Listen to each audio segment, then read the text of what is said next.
Yeah, and so here's an interesting thing, right? So you were responsible for shifting Amazon's website to the cloud from on-prem. So on AWS's first, I guess, big enterprise customer, um, and so that's a big tech play.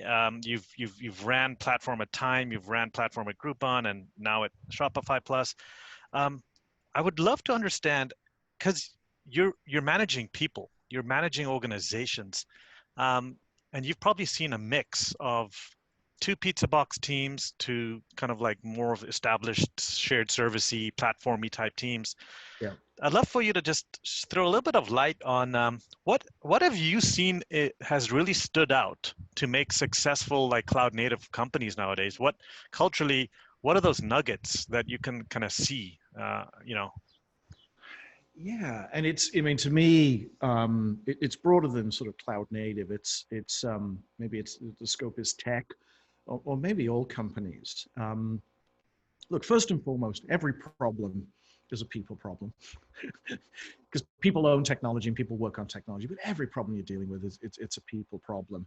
I'm always reminded of when I'm talking to leaders. Um, we'll be promoting somebody from an individual contributor to a manager, and the perception is, oh, that's a big step in their career. I'm like, no, it's a step, and make no mistake about that. But generally, if you're moving them from an individual contributor up to a manager, they've been demonstrating a bunch of those positive attributes as an IC. It's almost like a no-brainer that you're going to move them to that level. It's when people move from first line manager to second, when you move to be a manager of managers, because a lot of the magic where you can influence people directly, you now as a manager of managers can't do that. You don't have communication and contact with the individual contributors. I mean, you do. You get out and move among the people if you want to get their feedback, but you don't have it day in and day out with the same group of people. You have to influence indirectly. To me, that's the biggest step in somebody's career. And yet so many people I talk to, it's, going from an IC to a manager is the big step. I'm like, I don't see that. I see things a little differently. So that's, people problems and, where are the interesting step functions in people's careers and how I can't do it for them.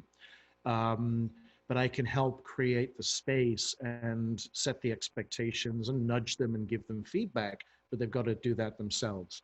But every problem is fundamentally a people problem. And then secondarily, when I'm interviewing folks, managers, leaders in organizations, I always listen to how they describe themselves. Do they describe themselves as a manager or as a leader? And there's no right or wrong answer, but it's always interesting.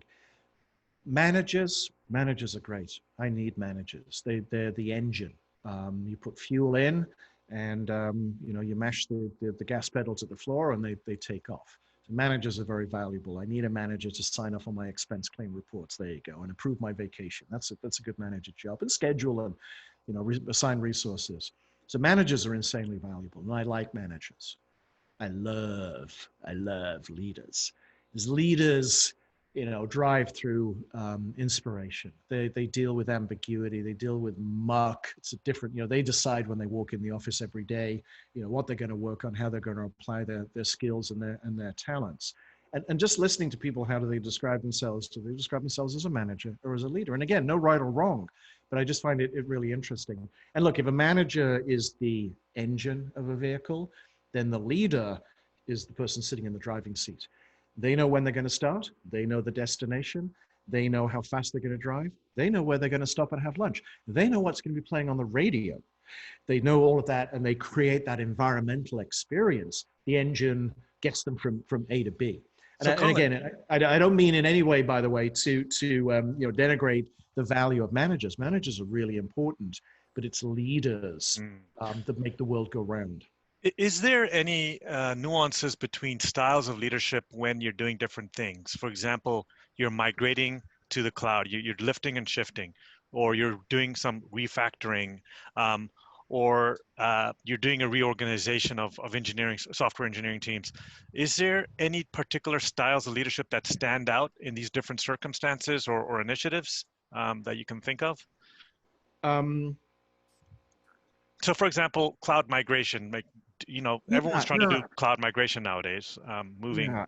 I think, I think there's common attributes. Look, here's one thing I believe about great leaders. You can put them down and ask them to do pretty much anything, and they'll get it done if they're a great leader. And they may have zero background in it, but a great leader is going to figure out pretty quickly, oh, I don't have any expertise in this. And they're going to look around and go, what do you know? What do you know? What do you know? And figure out, what's the domain expertise? What's the relationship between people? What advice do you have?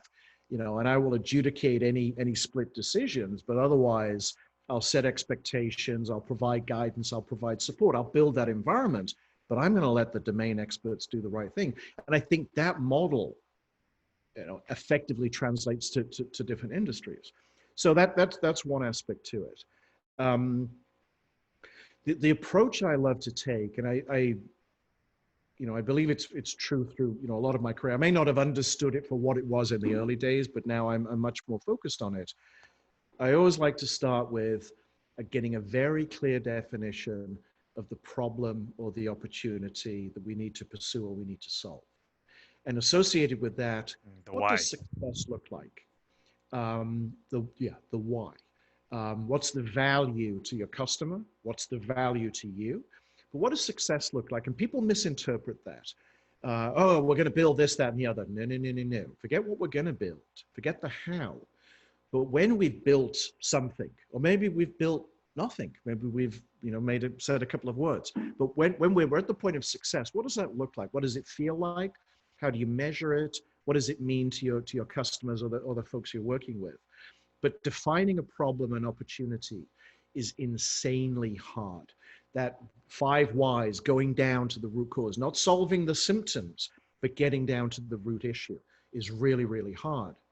But miraculously, when you understand the fundamental problem and opportunity, the how almost falls out. It's almost like you can't stop it happening. And then everybody is aligned around the same message. Day in and day out, across every company I've ever worked for, I inundated with people. We could do this, we could do that, we could do the other. Why? What's the problem we're trying to solve? What's the opportunity we're trying to pursue? And the danger with that approach is, excited folks that have got great ideas, and their ideas are probably really good. But if I sit there and go, yeah, but what's the problem? What's the opportunity? They get a little deflated. It takes a bit of the energy away. I want to maintain that energy, but get them to think about the core problem. Because unless I understand the problem and opportunity, I can't judge the efficacy of the solution or the part of the solution that they're talking about. And I think, the meta issue is educating them and explaining to them why I think that way and the benefits. And honestly, sometimes saying, it may feel uncomfortable, it may feel a little wonky to you. Trust me, follow this process. And at the end of it, we'll do a debrief and you tell me whether you think I'm full of nonsense or whether you think there's something there. I've never had anybody tell me I'm full of nonsense. Well, I've had plenty of people tell me I'm full of nonsense, but in that scenario, I've not had anybody come back and say, no, that process doesn't work. And it is insanely hard to get to the root problem and opportunity, but it is so worthwhile doing. Otherwise, you're going to go off into the weeds. Interesting.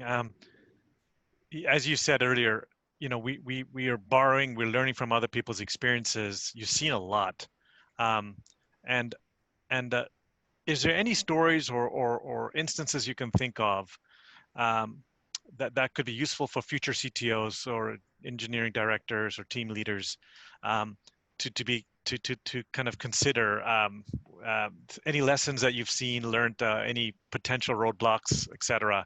So we've got, 27 hours to talk, right? Exactly. Yeah. Condense it into 5 minutes. Yeah. I'll give you a couple of thoughts, a couple of stories that or a couple of models that I employ. So, as a leader, my job is to be in service to, the folks I work with. They're the experts. They're the ones that are writing code. They're the ones that are shipping product. I'm not doing that. I've got my to-do list. That's all I do. I show up and, I wish I was a little better looking, but you get me. But my job is to help them out.